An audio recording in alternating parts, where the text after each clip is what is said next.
This is Art Sense, a podcast focused on educating and informing listeners about the past, present, and future of art. I'm Craig Gould.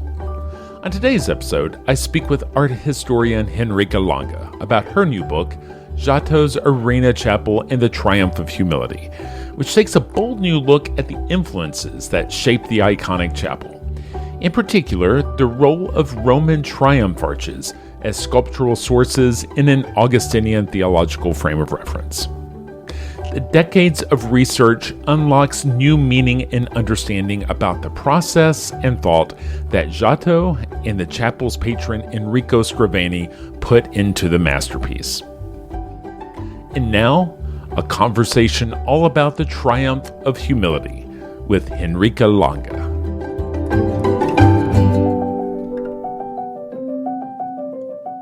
Lange, thank you so much for joining me this week on the Art Sense podcast.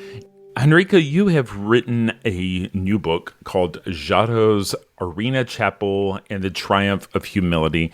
I wanted to have you on the podcast to discuss the Arena Chapel and the years and years of research that you've done that's kind of illuminated some new ways that we can appreciate the chapel that folks have never really talked about before. And so I thought maybe a good place to start, if people aren't familiar with the Arena Chapel, give people a background on what this project was in its time and what we're able to see today. Yeah, thank you so much for having me, Craig. I think a good starting point is actually the here and now, where we know the chapel today as a very famous tourist site. You have to book your ticket in advance. You get to go 15 minutes and you have to leave because so many people want to go, and it's a controlled environment. Frescoes shouldn't be damaged by too much changes in temperature there or humidity. And so it is now an ultra protected museum space. And it also is a UNESCO cultural heritage site. So we actually now don't have to argue for the importance of this chapel. It also happens to be the best preserved work by Giotto, and very spectacularly one of the few almost entirely preserved interior spaces of that time, and barely survived the bombings in the Second World War, where the Ovitario Chapel by Mantegna and the Eremitani Church just next door was entirely destroyed. So we really appreciate having this chapel, and people sometimes think of it as the Sistine Chapel of the Middle Ages. So that's another good point of reference in terms of the relevance and magnitude and also visual splendor of that chapel, comparing it to Michelangelo's Sistine Chapel in Rome. And as you've seen in my book, I'm trying to make the case there for uncovering other connections to the Sistine Chapel and through other sites in Rome that are, indicated already a little bit by the traditional name of the chapel as Arena Chapel, because we happen to see this chapel in Padua on the site of an ancient Roman arena. And with that, we have already a discourse of ruins of the ancient Roman Empire that preceded the spiritual importance of the site there, with a big theater site, really, for the ancient spectacle under the ancient Roman state religion, so under pagan rule.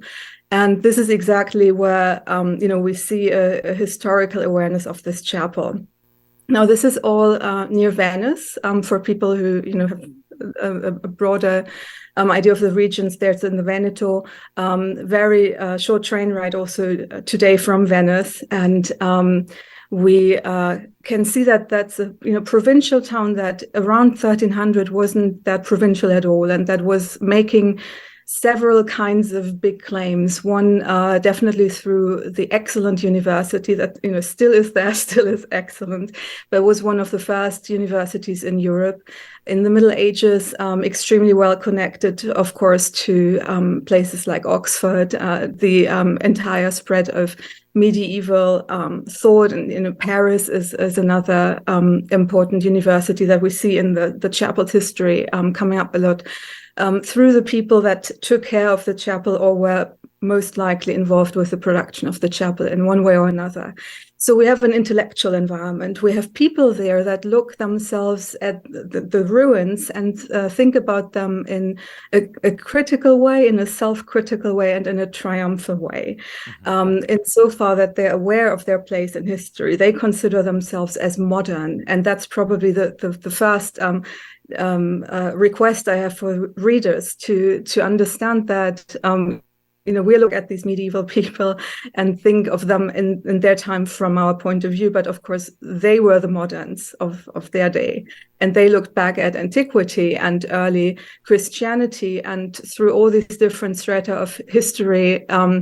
And in Italy, that is almost something you cannot avoid doing because the entire place is scattered with ruins. So you have a choice to make. You cannot really get them all out of the way. And as any visitor to Rome will have seen, with all these churches residing in former temples, the way to deal with ruins there is to indicate an inhabitation of the ruin with a new rule, in this case, a new spirituality of Christianity, and then also overtaking it in that way. And if we fast forward to someone like Machiavelli, we see also later in theory everyone affirming that there is a kind of need for a constant reaffirmation of your power through this indication of what you have done to get there and how you have triumphed over someone or something extremely powerful. So this chapel, interestingly, as a Christian chapel on the site of an ancient Roman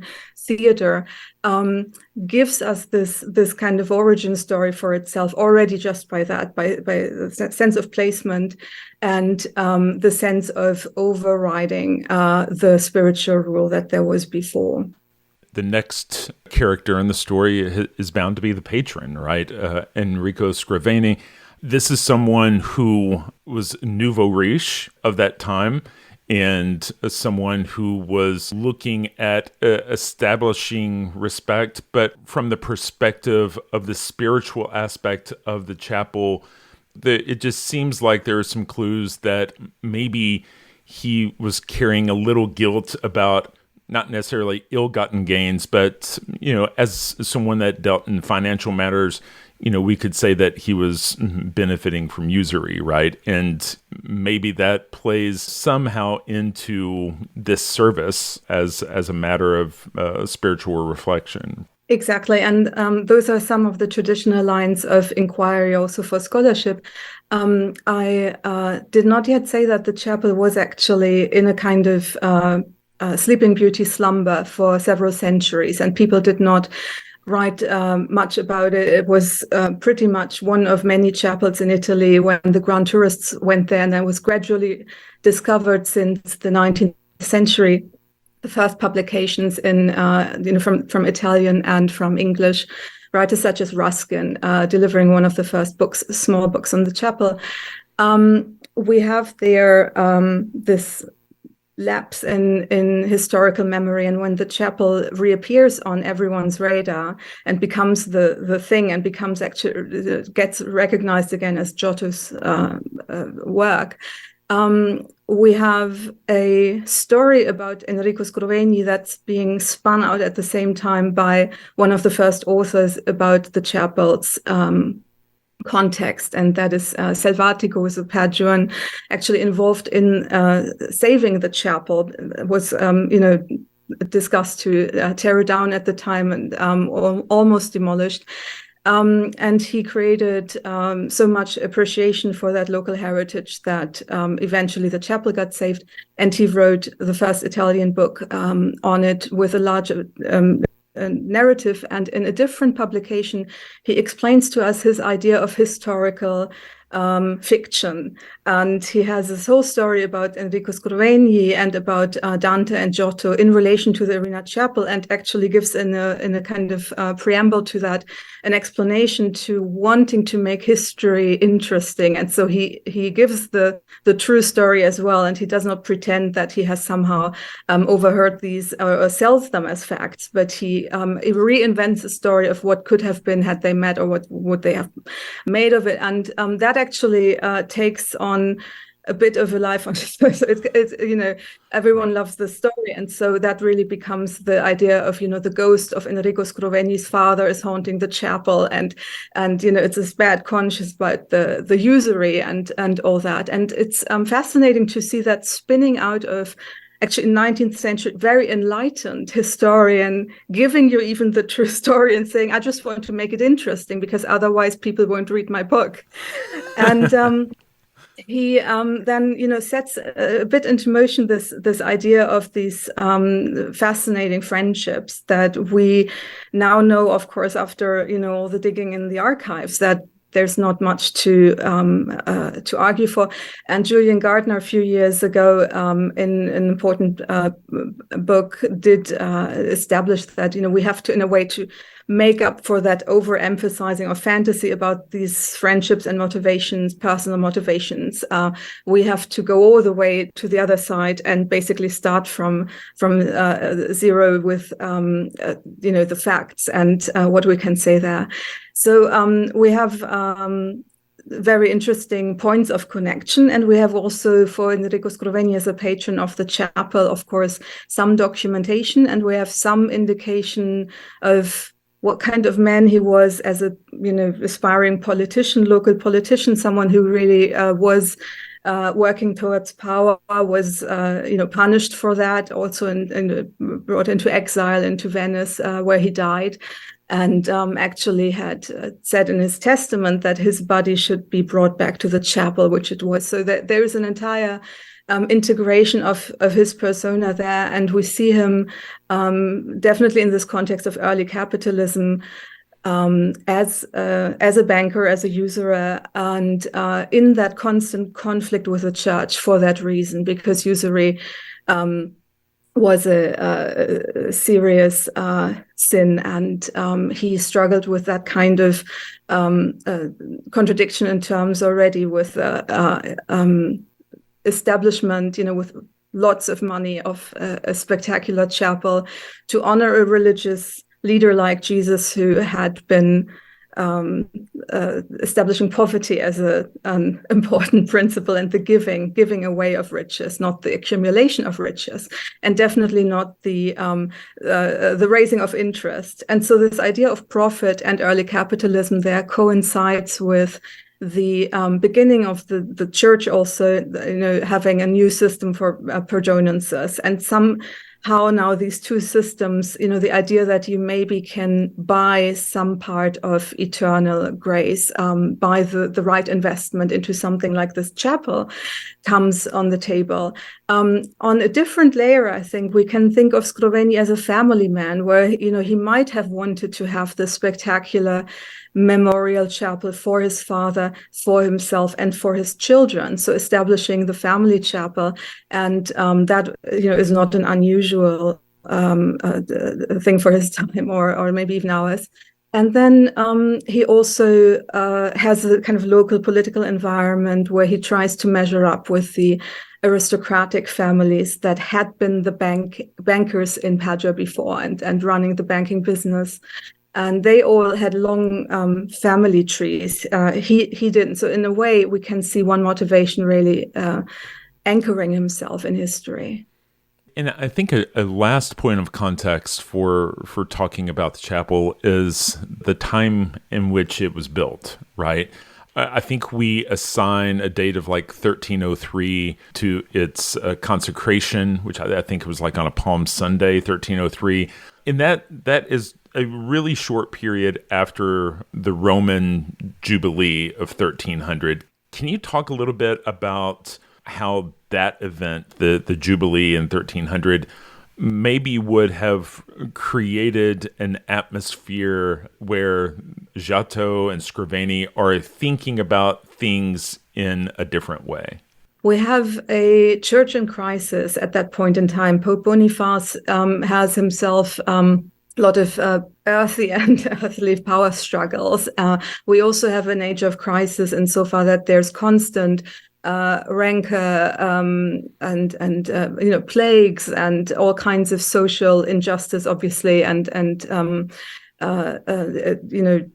struggle of power for lots of the cities, even in rulership. And in the middle of all that, Rome, before everything breaks into the Avignon exile of the popes, later, but that's kind of all already boiling. And Boniface has this fantastic idea of recovering an ancient Jewish tradition of the Holy Year, and declares the year 1300 as such, and makes it a year where all the pilgrims to Rome get this general pardonance for everything, and the kind of direct way to salvation. It's a massive success. People come from everywhere and go to the different churches in Rome, and we'll later get back to that when we talk more about the Roman monuments. But there is a particular one monument that's on that list of station churches, because the idea of the pilgrims in Rome is to move from one church to another,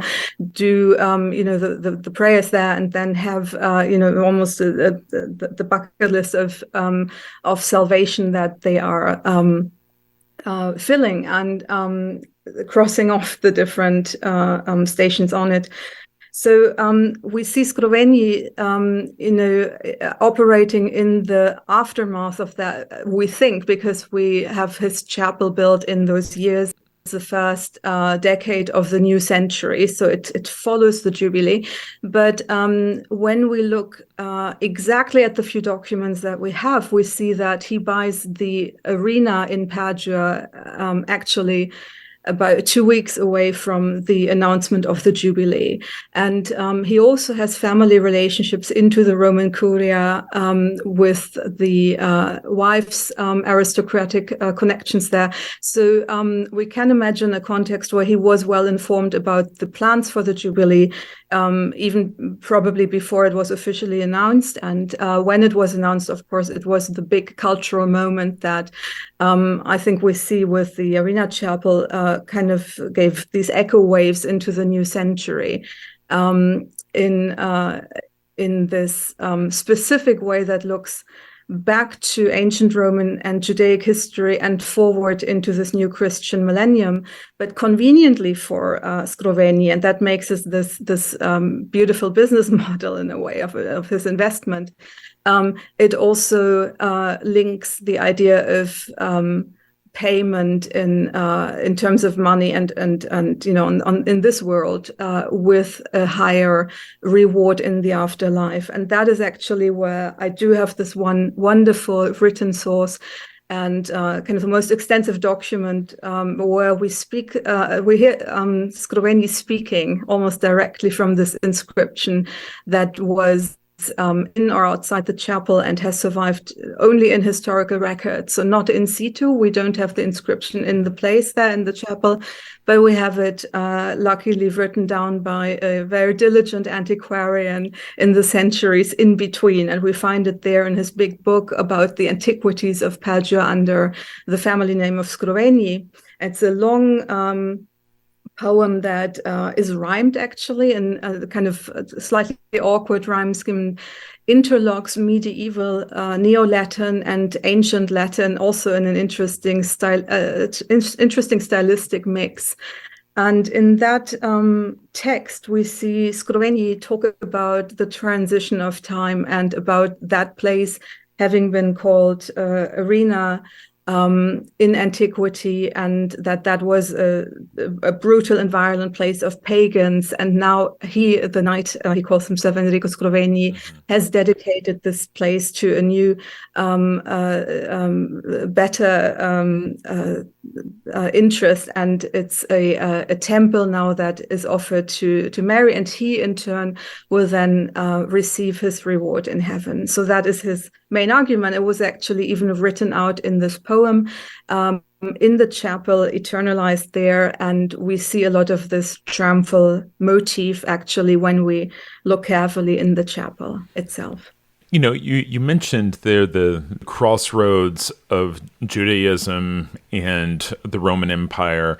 I think that really kind of opens the door to the conversation about the Arch of Titus and what's depicted there, and how we can really kind of see the seeds for some of the principles that are in the design of the Arena Chapel.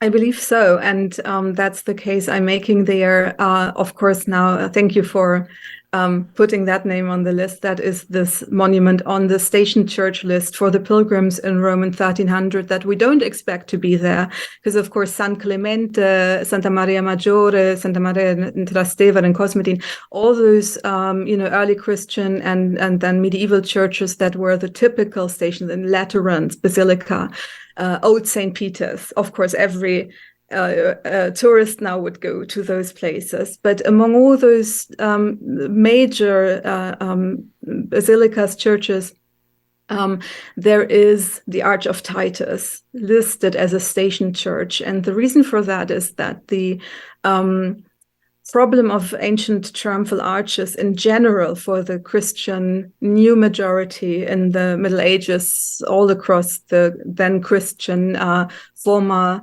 pagan Roman Empire, would have been to deal with the implicit metaphysical claim of those arches. And that's most visible in the Trajan's Arch and Benevento, and in the Arch of Titus in Rome, because those both show an apotheosis in the apex of the vault. So that means they commemorate not just a victory, but they specifically visualize the ascension of the emperor, the former human emperor, as a god after the military victory. And of course, that is just about the most offensive concept there for in the ideal form, obviously, peace-loving Christians. So there is a contradiction with that. There is a contradiction really through this entire idea of pride versus humility, that in the Christian belief, no one man can make himself a god, and especially not through killing other human beings. So there are all these layers of conflict, and these arches had to be neutralized in some way. And one easy practice that we see throughout those cities with triumphal arches is to just install a crucifix in the middle. So they are basically given a new dedication and a new life as a monument to Christianity in some way. Now, this is simple enough with all those triumphal arches that just commemorate, Augustus's triumph someplace, somewhere, in Aosta, let's say. But in the case of the Arch of Titus, we get to just absolutely unique territory, because that arch in particular comes from the context of the Flavians' attack of Jerusalem and the Roman Jewish War and the triumph over the entire Jewish spirituality, in the sense of the destruction of the temple, the stealing of the menorah, the shubra table, the Torah rolls, and everything that the Romans then are bringing into Rome in a triumph, together with the Jewish enslaved people that then make the first Jewish community in Rome, actually in Europe, the first diaspora. So that context means that already the Flavians, the family of the emperors around Titus, because that arch is dedicated to Titus's father and Titus, and actually built by his brother. So there's another interesting family memory story in it. But the commemoration of the triumph of Titus in Jerusalem and in Rome, bringing Jerusalem into Rome, integrates these two places already. And the step that Scrovegni has Giotto do is integrating those into Padua. So we have an interesting import of the Holy Land into the new Christian Rome, already with the first triumphal arch when it is being rededicated in the Middle Ages, and that's exactly what the Jubilee that Boniface stages around 1300 is celebrating. But then Scrovegni seems to be looking at this amazing opportunity to buy the arena in Padua and raise all the buildings that were there, including a chapel. So there was already a local tradition of having rededicated the arena to a Christian site or to a new purpose. But interestingly, he gets rid of all those buildings, and that's unusual because in many other cities in the north, like Mantua, Bergamo, I mean, there are many examples where you have family palaces that are specifically kept the way they were, and you put your own family weapon, the coats of arms, and insignia there, you would indicate with that, again, the triumph over that former family. And interestingly, Scrovegni seems to be stepping higher and immediately kind of just, over all that. And in his inscription, he even says this was a place that formerly belonged to people who, we have to interpret the other families, they're the aristocrats formerly of Padua that were squandering their wealth. And so they are losing name and fame. But Scrovegni himself wants to be commemorated as someone who invests the wealth into this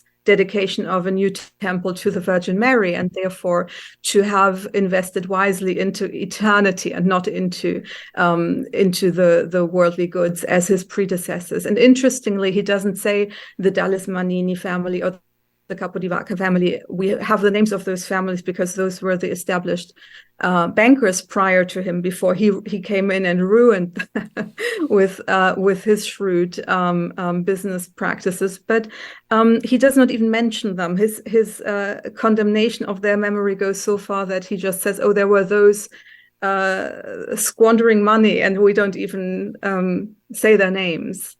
Of course, his own name is there because he gives us the whole explanation why his name can be recorded, because it's not for himself, it's for the Virgin Mary. It's for this eternal triumph of Jesus and Mary. And that is what these different contexts are illuminating when you bring in the idea of the loss of the temple in Jerusalem, the idea that Titus thought at the time that he had won, he is being made God, and then all that falls apart, and then the Christians triumph, and then there's this problem of integrating a triumph of humility into earthly powers, which is a hard thing to do, of course. So that would be this integration and kind of reintegration then, not just of a Roman monument into Padua, but a Roman monument that already had integrated Jerusalem and its spiritual and cultural heritage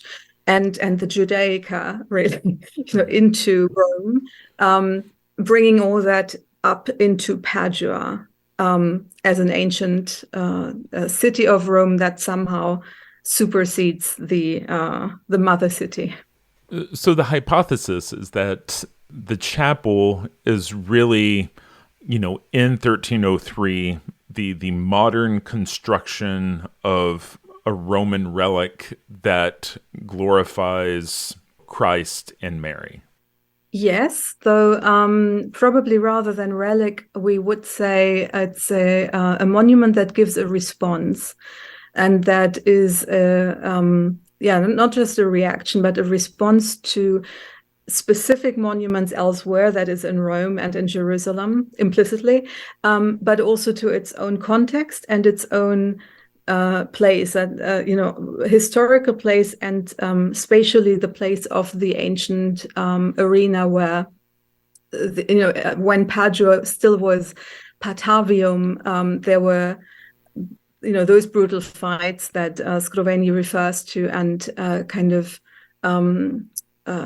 ungodly, unholy attitude overall. And that's what the chapel is countering, absolutely. But it's countering that not as a relic would be something that is left over. And I think what's particularly stunning and spectacular about the chapel, and I think why it still works so well for so many people, and you don't have to be a Christian or in any way knowledgeable even about any of this to have a strong emotional reaction to that chapel, is that it is artistically such a complex yet open response, and that it invites you to creative rethinking of what it presents itself.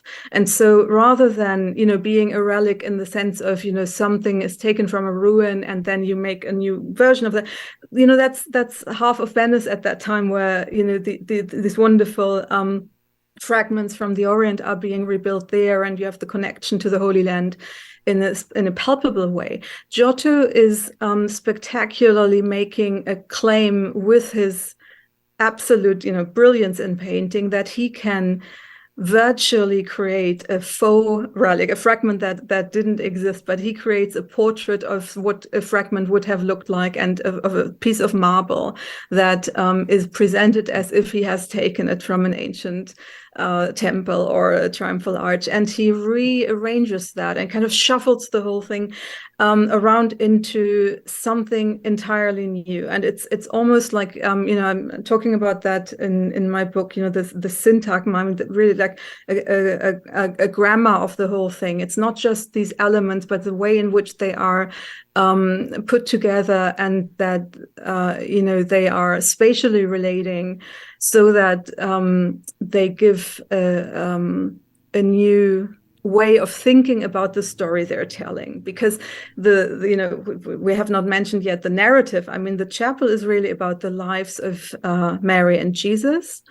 Kind of starts there, in the indeed Temple of Jerusalem. It starts with the rejection of Joachim's offer, and it goes all the way down to the Pentecost. So it goes through the lifetimes really of Mary and Jesus.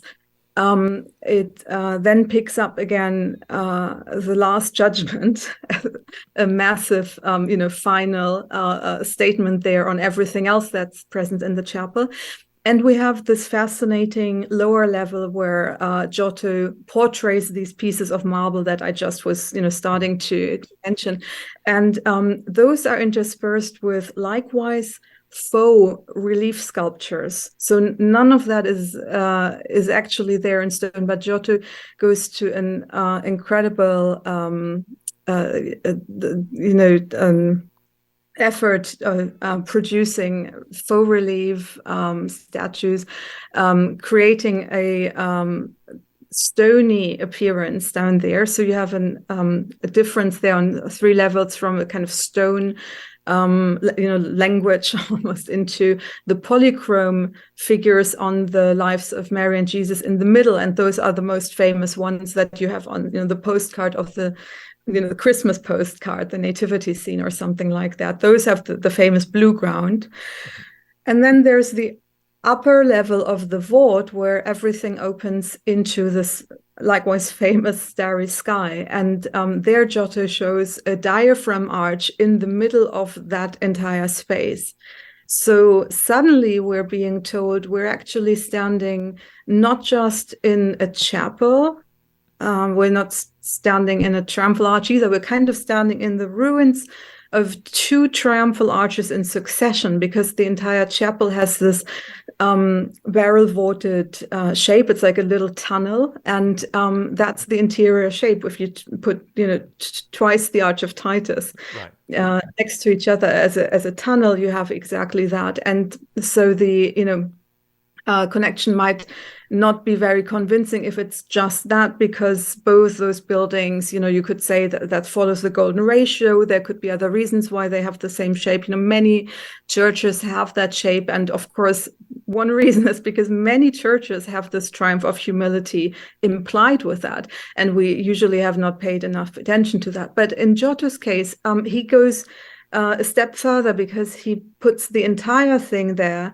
not in a mix like the other churches of relief sculpture and fresco painting, but he does a fresco painted version of relief sculpture pure stone relief sculpture with polychrome paint layers on top of it, and then also in the vault breaks apart what there would have been and shows instead a stylized version of heaven, where we don't have just the stars, but we have actually these medallions of Mary with the infant Jesus hovering in the center, surrounded by 4 prophets on the one side, and on the other side we have a medallion in flaming ornaments with Christ as Pantocrator and another 4 set of prophets around him.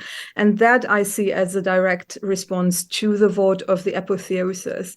And the reason why it needs to be doubled is that there's a duality in the Christian belief around Jesus Christ, really in these 2 names, as Jesus, the Son of Man, and Christ as the Son of God. Conjoining the 2 triumphal arches then makes a true divinity, not just as in Titus's case, building 1 arch in stone, putting an image of a man on an eagle on it. So that would be the response mechanism there.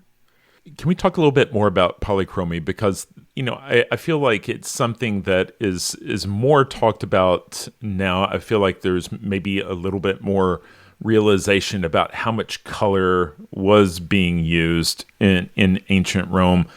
And, maybe that kind of adds to the whole Sleeping Beauty notion that you were talking about earlier, is that maybe people weren't making the connection of this chapel to an ancient arch, because if you go see the Arch of Titus today, A, it's not where it originally was.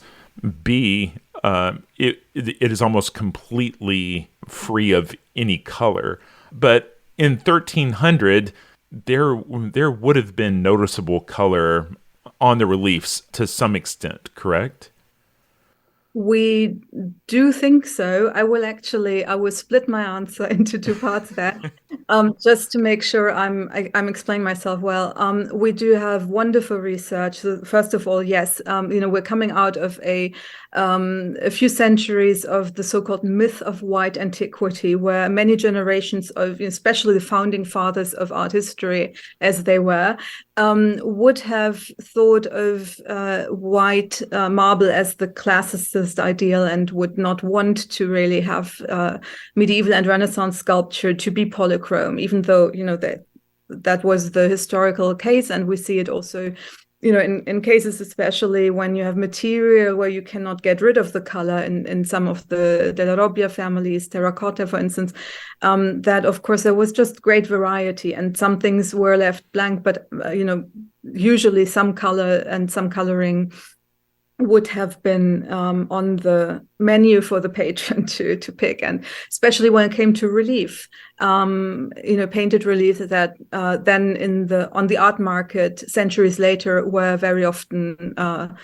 absolutely whitewashed in order to be more appealing to the then present taste. The way in which color has been reconstructed for ancient sculpture has, of course, provoked a lot of controversy, because these things look so shocking to us. They look garish. They in the way in which we are trained still to see them the originals in their now state without the colors. In a way, it's probably making it inevitable that it looks, let's say, surprising when we first see it in any other way. And a brilliant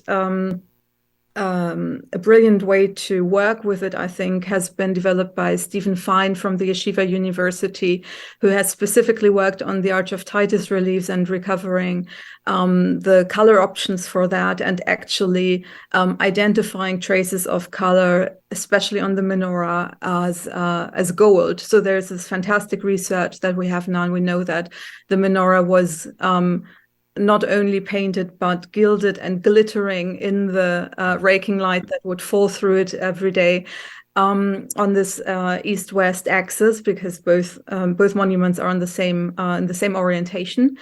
So the light coincides also in that way. And so we have this, on the one hand, archaeology giving us all that knowledge, and we have people with fantastic digital skills reconstructing things. But I think Stephen Fine's project is so valuable because he has created several versions of potential coloration of the Arch of Titus with different kinds of blue, different kinds of floor coloring or background, and I think that's the way to go to show different options, because we don't know exactly what it was like 100%, but we know enough to know that they were painted. They were also being usually repainted after a while if they had lost colors. But of course, we don't know exactly the shape of those in 1300. Now, I am still not on thin ice there with my Titus reliefs around 1300 in the state that Giotto, would have seen them, because Giotto is doing other things, as leaving in the floor level of the Arena Chapel these patches of color on some of the virtues and the vices, specifically in the hands of hope, the calves of folly, and so on. And those are actually like what you will see when you take a flight to Rome now and walk up to the Arch of Constantine, where you still have those respective reliefs, those kinds of reliefs in situ, and you can see it even meters away because you're kept away from it with a little fence there. But you can actually see it. You don't even need a binocular or any equipment. And especially on the side where the wind is so that it's not bringing all the rain against it. So one side is, has more traces than the other. But we can actually see them still today. Now, even if none of that sounds convincing, Giotto himself was living in a world of colored sculpture. So it's really our problem looking back through this myth of white antiquity. For us, it seems special that color on relief is a thing. He is playing with that because everyone was looking at sculptures that had lost some of their color. And interestingly, this is just in a footnote, but even in ancient literature, there's this play where Helen even complains, about her own beauty. And then she said, I wish I could be like a statue that has lost her color. And in that way, we can think of there being a discourse about lost color and kind of this, washed off quality of the material that was absolutely present. And it's a similar thing actually with the discourse on humility.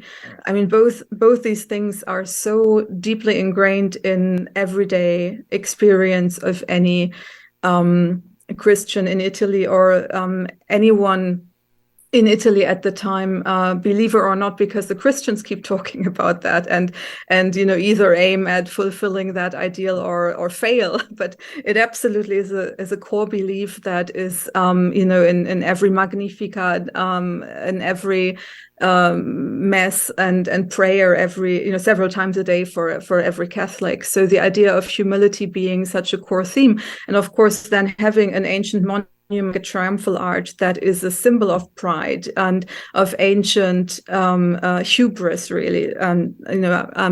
We can think of it again in this military triumph of Titus, where his hubris eventually means he wants to become God himself. And in that context, the discourse on humility that we've also seen come out of St. Francis's writing is particularly important.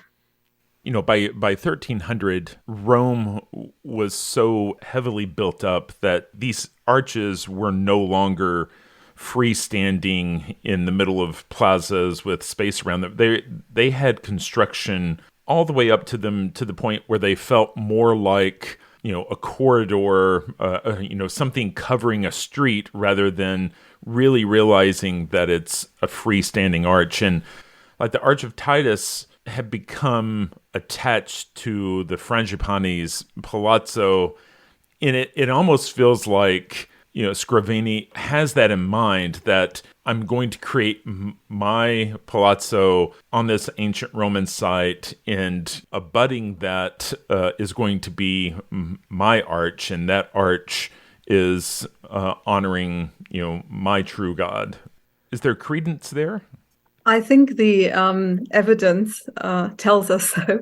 And thank you for zooming out a little bit now, because of course we were just with our noses touching the relief, looking at the pigments and the traces of pigments there, as my friend Stephen Fine did with his equipment when he climbed into the Arch of Titus. I mean, this is part of what I hope readers of the book will enjoy, that I go through different scales of the argument. So some of it is really about a few inches in the chapel, square inches, and it's very close up. But then there's the larger context, and I talk about that in particular, as you've picked up, for this context of the Arch of Titus at the time in Rome as part of the Jubilee celebration. And again, it was something I had to dig out in my own journey of discovery with this whole project, that for some time, I had been thinking about triumphal arches having something to do with the chapel, and actually the Arch of Benevento was particularly important. I also want to really thank Serena Romano for her fantastic book, O di Giotto, where she has a beautiful discourse on reliefs, and also goes to the Arch of Benevento to make that case. And so before I had understood a few other things, I was just thinking about arches in general and maybe the triumphal motif. But the specificity of the Arch of Titus became clearer when I understood from my research around the Jubilee and the urban fabric around that, what would Giotto have seen in 1300? And one reason why I was so interested in that was that Giotto was actually right there in the 1290s as the papal painter, a court artist to the Pope, and he was established in Rome. He was living in that area, basically between the Lateran and the Arch of Titus, the ancient Roman Forum, just there in that quartiere where the Pope also had his own, so to speak, family convent, and had with the chapel there, another interesting take on the Arch of Titus. And together with some of the catacomb paintings from the Cubiculum Leonis, for instance, then with that chapel of the Santi Quattro Coronati, I have several examples of Christian chapel spaces in Rome that already have a go at the Arch of Titus.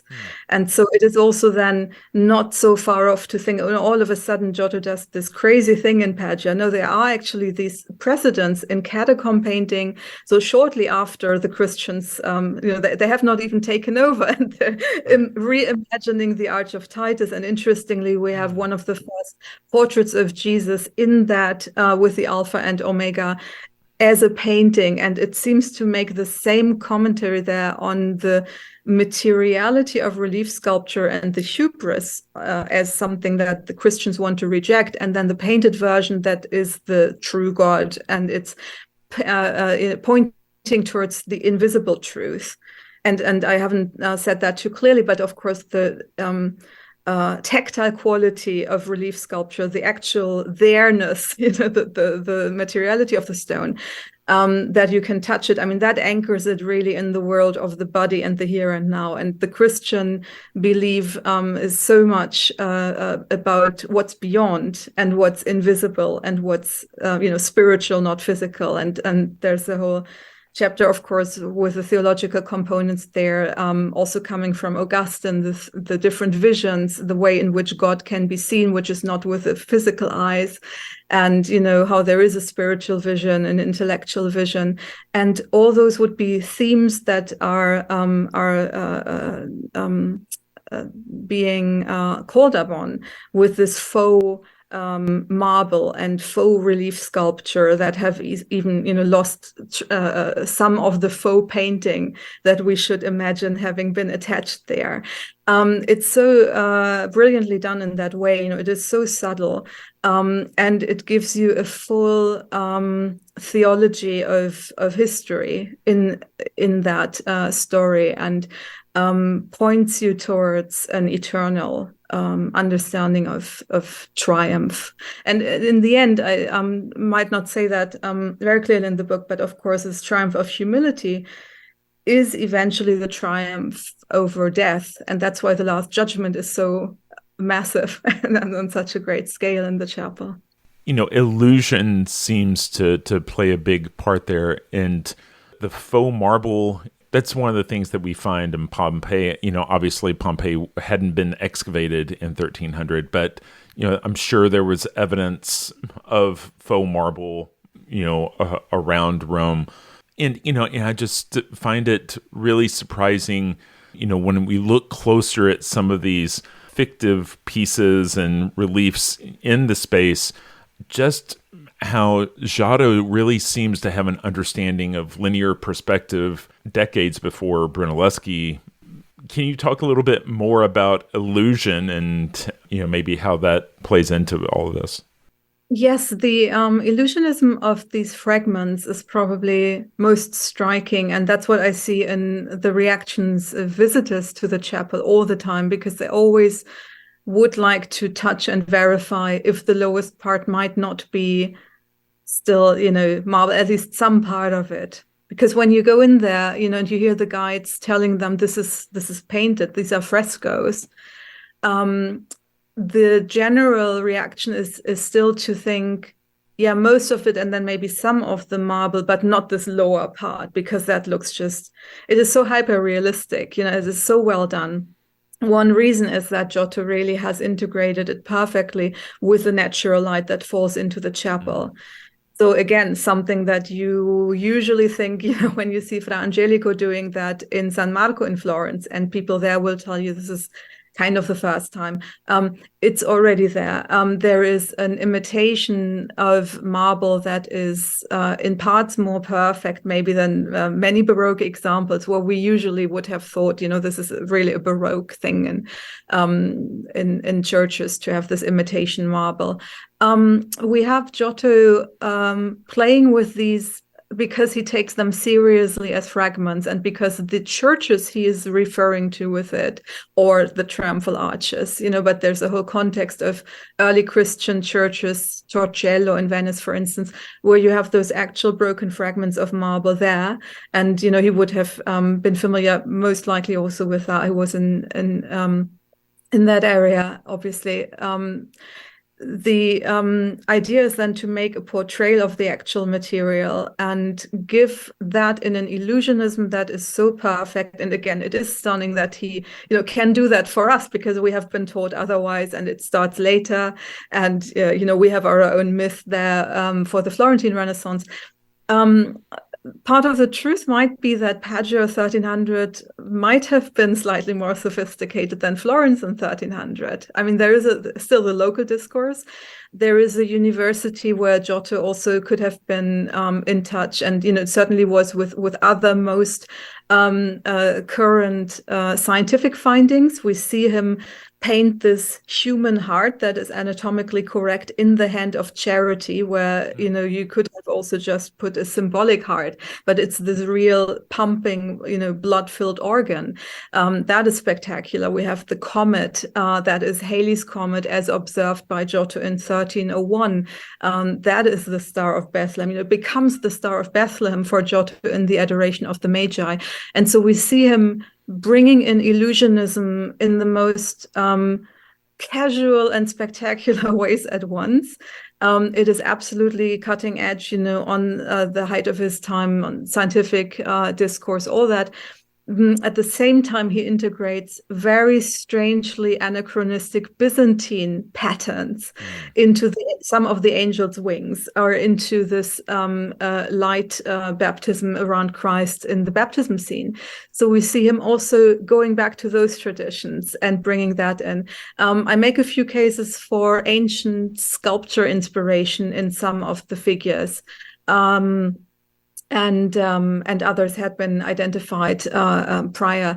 So Giotto seems to have this endless joy in pulling out references to everything that's there, including the most recent research thing that he just has seen, or someone might have shown him that heart in an anatomy lesson or something at the university. I mean, we see him work with all that.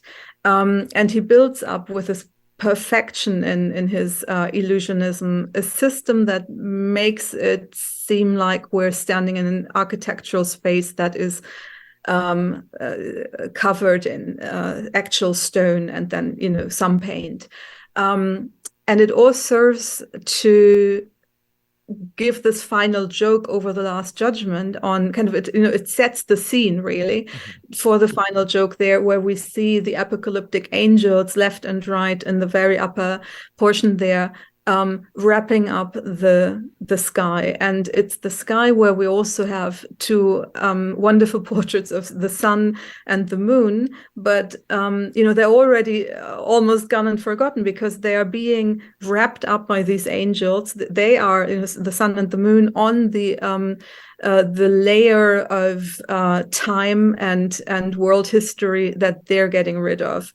And behind that, there is this motif of, what's probably these closed doors to heavenly Jerusalem that are just, indicating no matter how far you look, you will get, as a human being, as long, definitely as you are in this world, in this life, in this experience, you should look as hard as you can, but always knowing that you can't see the final end and meaning of it all. And that is this idea of ecstasy and of epiphany as given to in very specific circumstances only, the disclosure of God in the burning bush to Moses, or very, very rare occasions where there is this idea of sight, where human beings can see divinity in that way.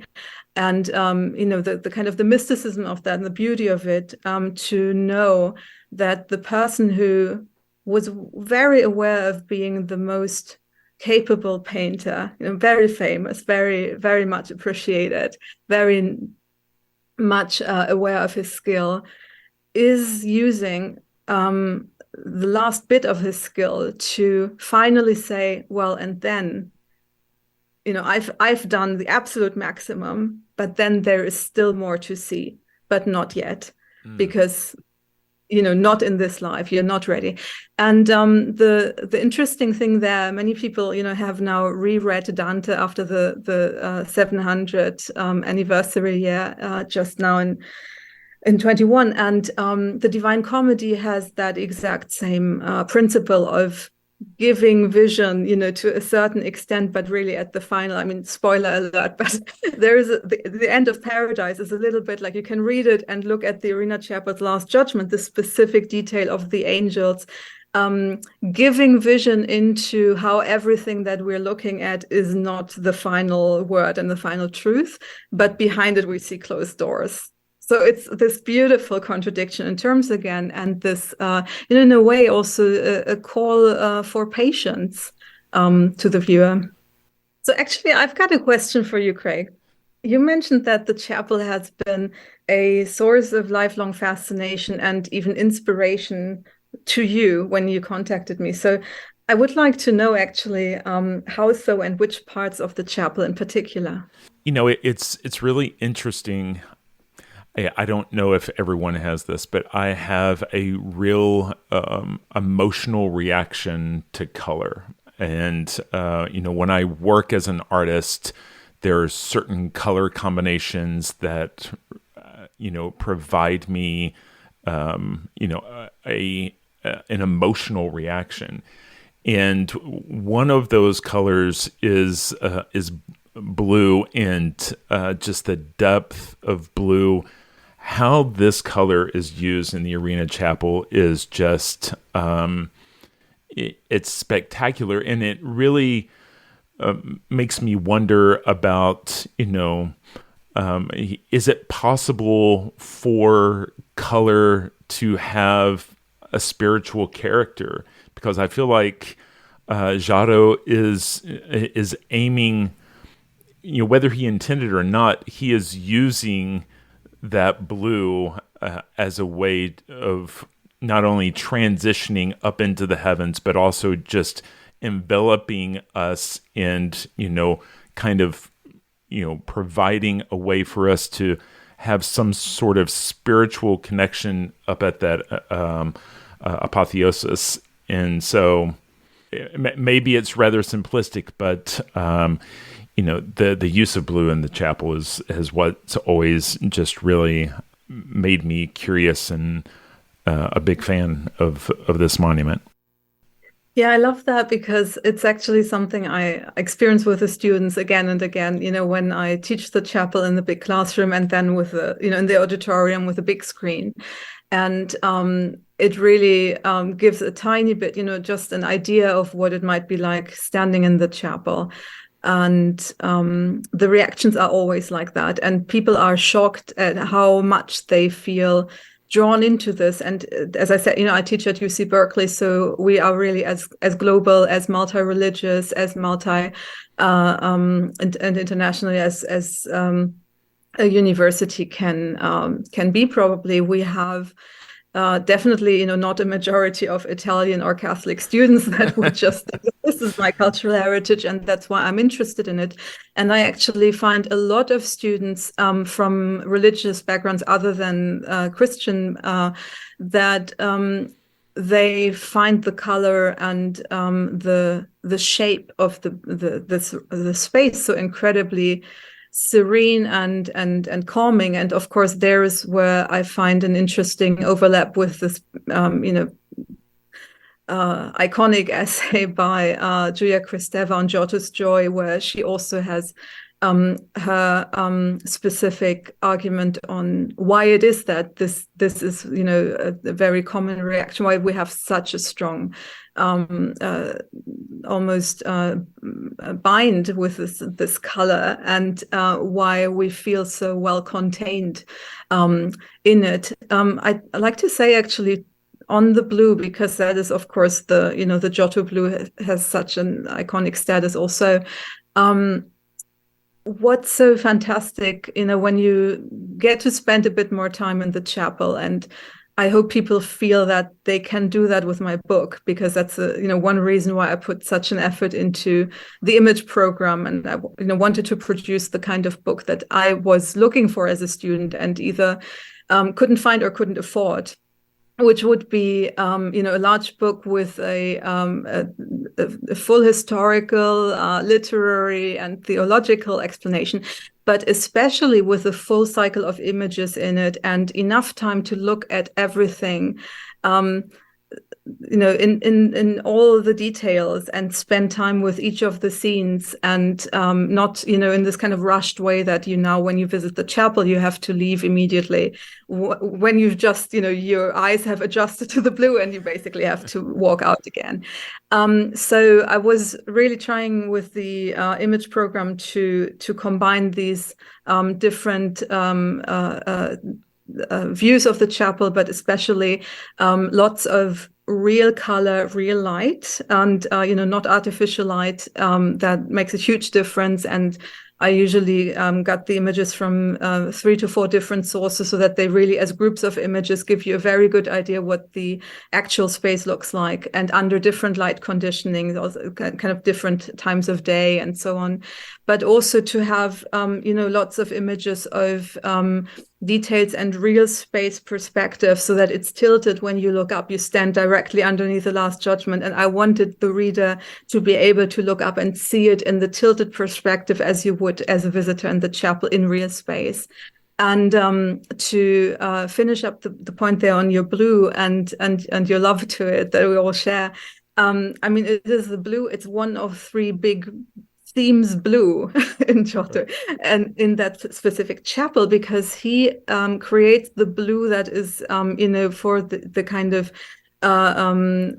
middle ground frescoes, the ones from the lives of Mary and Jesus, with this really, that's the Giotto blue that we usually think of when we say that blue, and that's also the one for the Last Judgment. That's the here and now world time blue that ultimately we already know it is not going to hold up to eternity. There's something greater than that, but that's already pretty great. And then there's a slightly different shade for the Starry Sky blue, but most fascinatingly, I think, because it's so tiny, and can hardly see, but in the Coretti, in these faux choir spaces, left and right to the altar space, there is actually sky blue that is very light.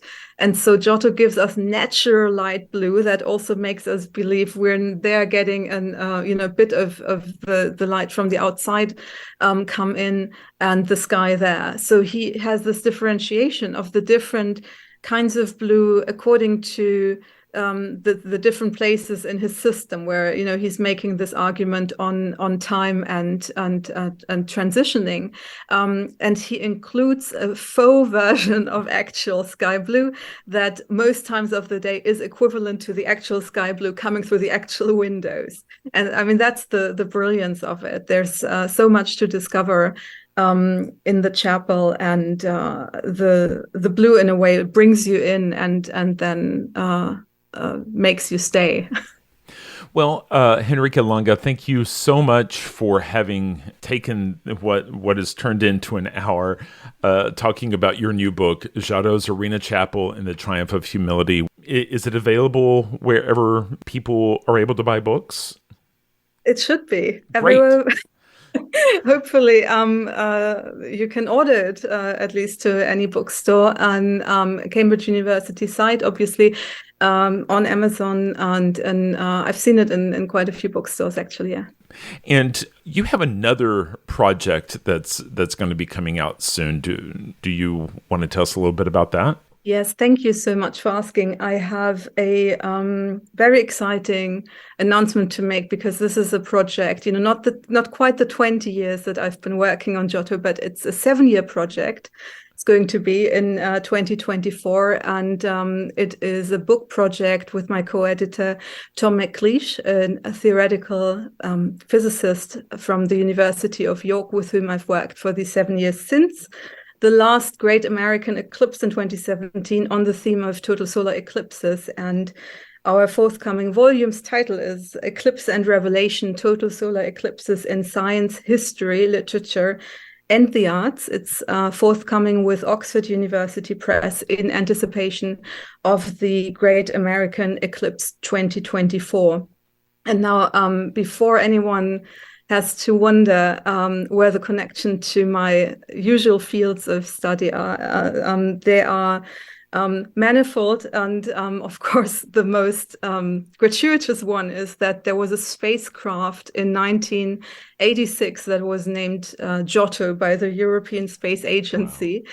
And that actually was honoring two things, Giotto's portrayal of Halley's Comet in the one he observed in 1301, and the discovery of my esteemed colleague Roberta Olson, who actually published that a few years prior to the 1986 spacecraft mission. So that is where Roberta identified that is actually what's happening with the Star of Bethlehem, and that's the connection to Halley's Comet.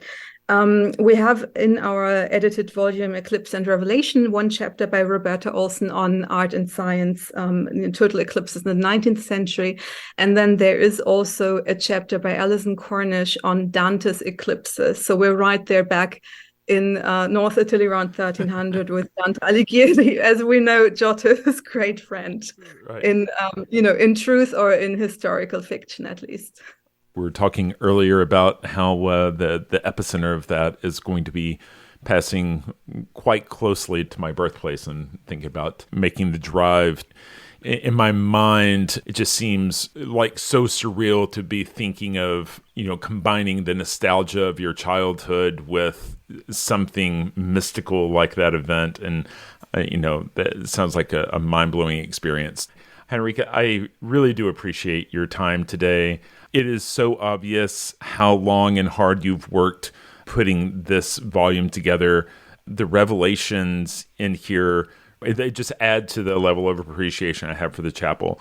I really appreciate you taking time out of your day to talk to us about this amazing place and this amazing artist, and thank you. My pleasure, Craig. Thank you so much for having me.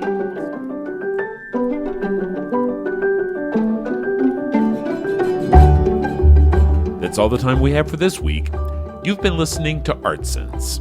You can find the show on Apple Podcasts, iTunes, Google Play, Stitcher Radio, Spotify, or your favorite podcast app. If you've enjoyed this podcast, be sure to subscribe. And while you're there, please rate the show and leave a quick review. Your feedback is the key to other folks finding us. And if you'd like to see images related to the conversation, read the transcript, and find other bonus features, you can go to cambia.art and click on the podcast tab. If you'd like to reach out to me, you can email me at craig@cambia.art. Thanks for listening.